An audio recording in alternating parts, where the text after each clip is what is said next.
On 24 April 2016, BBC One broadcast a documentary titled Elizabeth at 90, A Family Tribute, directed by John Bridcut, to mark Queen Elizabeth II's 90th birthday.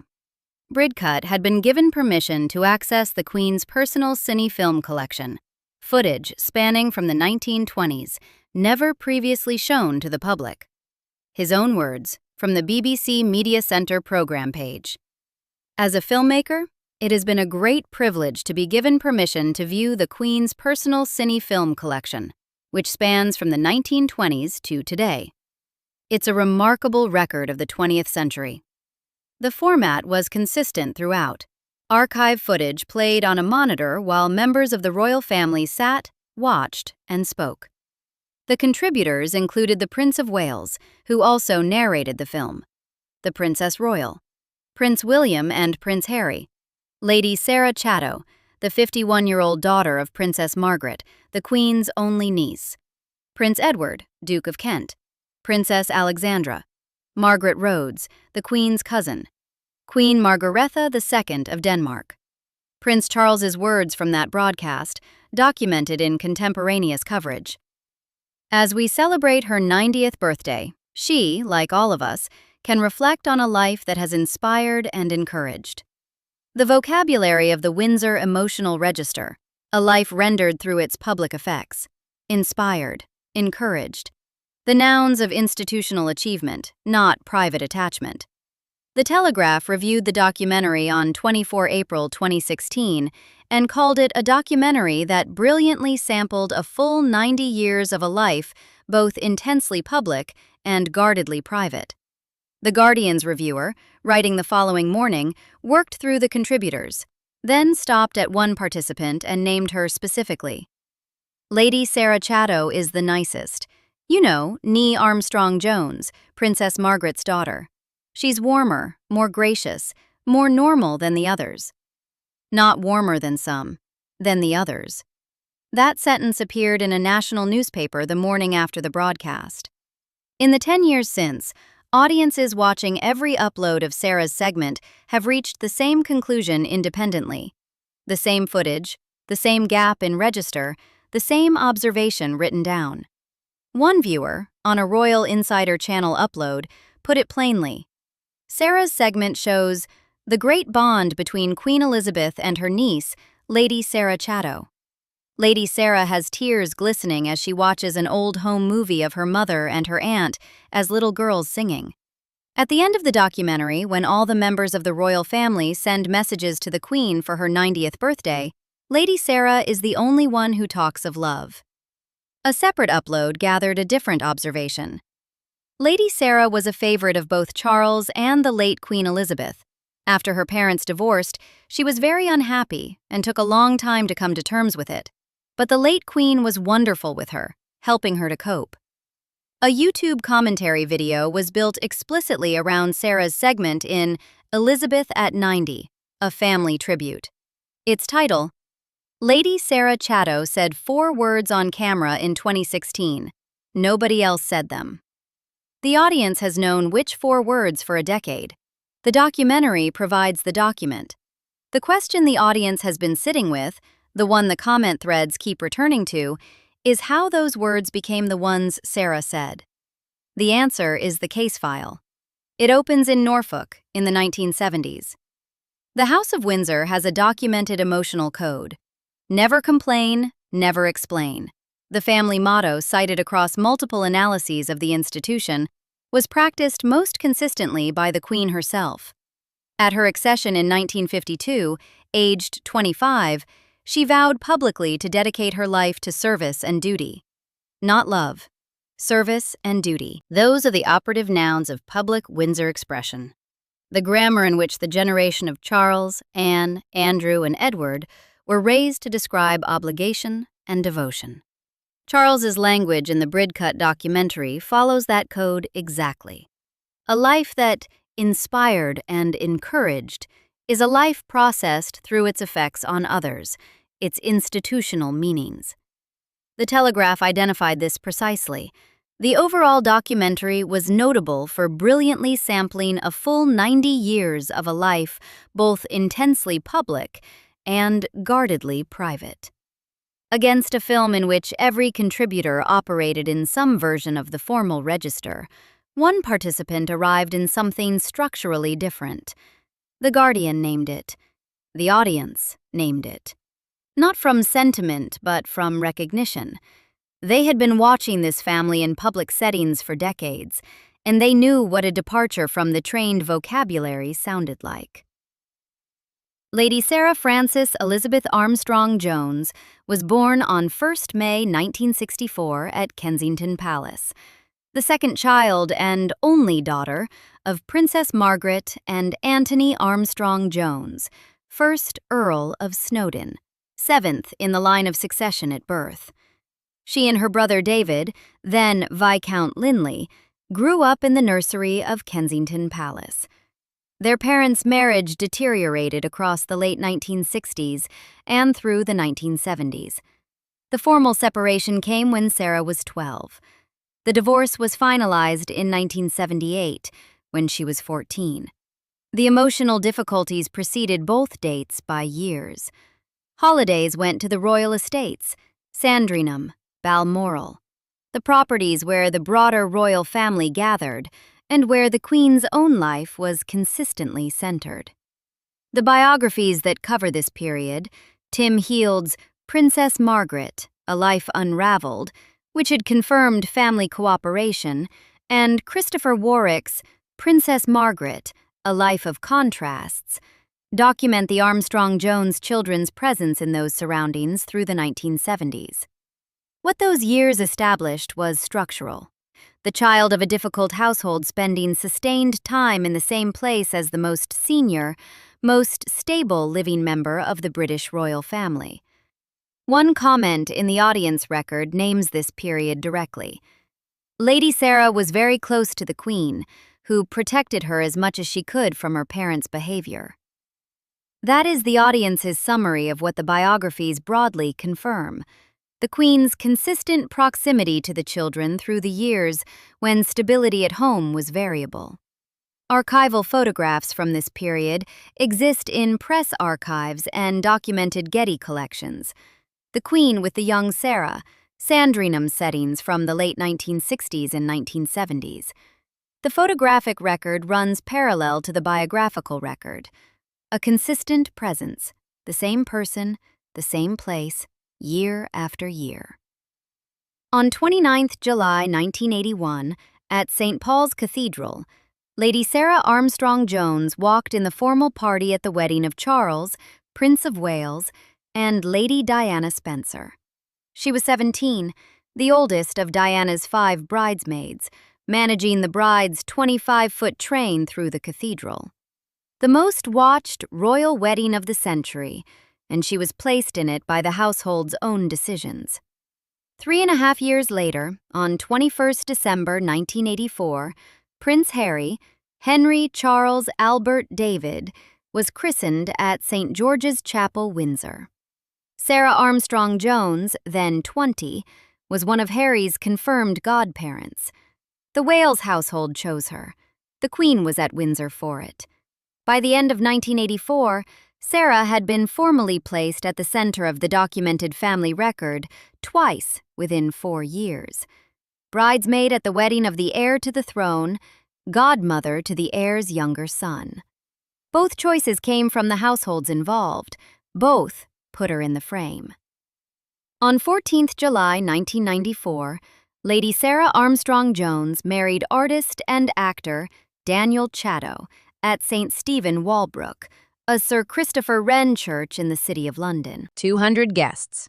A ceremony brief enough that the couple's driver was caught off guard when they emerged and had to wait at the church steps.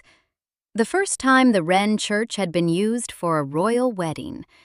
Sarah's cousins had chosen St. Paul's Cathedral and Westminster Abbey. Her brother David had married at St. Margaret's, Westminster, the year before. Queen Elizabeth II attended. The Queen Mother attended. The Royal Watcher blog, drawing on documented records from the day, states that the Queen and Queen Mother led members of the extended royal family at the ceremony. Tatler's anniversary retrospective, citing Getty Images photography of the Queen's arrival, confirms her presence explicitly, alongside Prince Philip, Princess Anne, and Prince Edward. The wider family party was there. The Queen leading the family into a Wren church for the wedding of her sister's only daughter is a documented, photographed fact. The reception was held at Clarence House, the Queen Mother's residence, a detail that places the day firmly within the Queen's own household rather than on the periphery of it. Princess Margaret died on 9th of February 2002 at King Edward VII's Hospital in London. She was 71. The deathbed is on the record. Margaret Rhodes documented it in The Final Curtsy, her royal memoir. At her bedside was the Queen, accompanied by Princess Margaret's children, David Linley and Sarah Chatto. 3 people: the sister, the son, the daughter. The Queen Mother died on 30 March 2002. She was 101, 49 days after Margaret, 7 weeks. Sarah attended both funerals. She was 37 years old. Her mother and her maternal grandmother within the same season. 2 bereavements compressed into a stretch of 7 weeks that also, simultaneously, contained 2 of the Queen's own losses. The senior biographies covering this period, including Robert Hardman's Queen of Our Times, published in 2022, describe the aftermath. The Queen drawing her niece closer through 2002 and the years that followed. The losses didn't create the proximity. They clarified and deepened what was already documented across the preceding 3 decades, and they removed the older generation that had formed the wider context for the relationship. After February 2002, the bond between aunt and niece was also the last living connection between the Queen and her sister. The work the Queen had done across the preceding years became the only inheritance in that line still present. In June 2012, the Diamond Jubilee, 60 years on the throne. The Buckingham Palace balcony party is a formal household decision, an explicit institutional statement about who stands in that frame. Sarah Chatto was included. In June 2022, the Platinum Jubilee, 70 years. An academic study of British press language about the event, published in 2022, names her directly in its analysis of press dispatches. Harry and Meghan were sandwiched between Princess Eugenie's husband, Jack Brooksbank, and the Queen's niece, Lady Sarah Chatto. The press was tracking her position within the family group, naming her by title and relationship. Her younger son, Arthur, born February 1999, was serving with the Royal Marines by that June and appeared at Jubilee events in uniform. 3 generations of the family, present at what became the final great public celebration of the Queen's reign. Queen Elizabeth II died at Balmoral on 8 September 2022. She was 96. The BBC itself uploaded a clip from Elizabeth at 90, a family tribute, to its own YouTube channel with this title. Young Queen Elizabeth II sings and plays with her sister, Elizabeth at 90, a family tribute, BBC. That is the BBC's own language, describing its own material. Sings, her sister. Official archive footage, officially identified by its producer. The film shows the 2 girls, Elizabeth and Margaret, in a domestic setting, sometime after Margaret's birth in August 1930. The Queen's private archive, decades preserved, playing on a monitor in a room where a BBC camera was running. Bridcut had access to the whole collection. He chose this footage to show to Sarah Chatto. On that monitor, Sarah watched her mother, a small girl, unchanged by anything that had not yet happened to her. Not the marriage to Lord Snowdon, not the strokes, not the February 2002 morning at King Edward VII's hospital. Just the child with her sister, in a domestic setting from before the war. An Instagram caption describing the same footage reads, "Remembering the beautiful princesses singing with Lady Sarah Chatto, watching and discussing the footage and memories. She is looking at her mother, Princess Margaret, and then Princess Elizabeth. The tears she held back were visible." Multiple independent accounts of the segment document it. She held them, and she didn't let the camera have them. She spoke. Her verified words, from contemporaneous documentation of the documentary, that she was so very lucky to have had her as an aunt. She included my brother and I in holidays, and in her life, really. We feel very lucky. Included. In holidays. In her life. Present tense, built on specific practice. The syntax of love applied as something that was done, over time, in documented increments. Not a word claimed in the abstract, but a pattern described in lived terms. The Guardian called her register warm, gracious, and normal. The audience called it love. Neither reading was wrong. What distinguished Sarah's segment from every other contributor's, as The Guardian made explicit, wasn't merely warmth in isolation. It was a qualitatively different register, a departure from the family vocabulary that the rest of the documentary operated in. No comprehensive transcript of the full documentary has been published. The linguistic contrast can't be cataloged word by word across all contributors. What can be documented is the critical reception on the day of broadcast, a national newspaper singling out a single contributor as categorically different from all the others, and an audience that has independently reached the same conclusion across 10 years and multiple platforms. That convergence is its own form of evidence. On 19 September 2022, at Windsor Castle, the family processed for the committal service. Sarah Chatto walked in the party, her husband Daniel beside her, their sons Samuel and Arthur with them. The family unit documented across the 10 days of national mourning. The daughter of Princess Margaret, the family she had built, present at the final ceremonial act. She was 58 years old. Walking behind the coffin of the aunt whose own documented words in the 2016 tribute had described her as someone who had included them in holidays and in her life. The procession is the final document in the chronology. The 17-year-old at St. Paul's Cathedral in 1981. The 20-year-old at St. George's Chapel in December 1984. The 30-year-old bride whose queen led the family party at the Wren Church in 1994. The 37-year-old at the deathbed in February 2002. The 48-year-old on the Buckingham Palace balcony in June 2012. The 51-year-old in a pale interior in April 2016, watching a monitor, holding back what she felt.